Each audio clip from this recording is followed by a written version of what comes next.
Hello friends, પંક્તિના લગ્નના 2 દિવસ પહેલાં અમે ગ્રુપના બધા ભેગા થયા અને ડિસાઈડ કર્યું કે નવા સ્ટેપ શીખીશું અને ગરબાની પ્રેક્ટિસ કરીએ.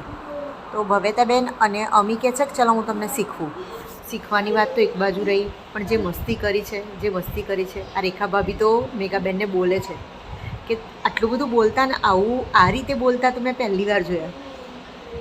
શિલ્પાબેનને બધાએ બહુ ખીજાવ્યા અને મેઘાબેનને તો આંખમાંથી પાણી આવી ગયું હતું, એટલું બધું વિતાડેલું અમે. પારુલબેનના ઘરના બધા સૂઈ ગયા, પણ અમે ત્યાં મંડપમાંથી ખસ્યા જ નહીં.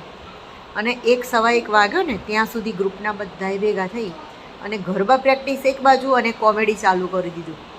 એટલી બધી મસ્તી કરેલી ને, પંક્તિનું લગ્ન અમને આજીવન યાદ રહી જશે. જ્યારે અમારું ગ્રુપ ભેગું થાય ને ત્યારે જે મસ્તીની મજા આવે. પાછી અમી કહે છે ચલો શીખવાડું. ભવ્યતાબેનને બંને ગરબાના સ્ટેપ શીખવાડવા ફરીથી ઊભા થયા. જ્યોત્સનાબેન બી એમાં જોઈન થઈ ગયા. મેઘાબેન તો હસીનો બુરો હાલ હતો આજે તો એમનો. અમી પાછી શીખવાડવા માટે ફરી વળી એકનો પગ આમ જાય ને એકનો પગ આમ જાય, કંઈ ઠેકાણા જ નહોતા પડતા. એક શીખીને નીકળી જાય. જો શિલ્પાબેન ને રેખા ભાભી હજી પ્રેક્ટિસ કરે છે. સ્ટેપ લાંબા હતા ને એટલે જલ્દી ફાવતું નહોતું, પણ બહુ મજા આવી. બહુ જ મજા આવી. ભવ્યતાબેન તો બસ આજે આખો દિવસ પ્રેક્ટિસ ને પ્રેક્ટિસ.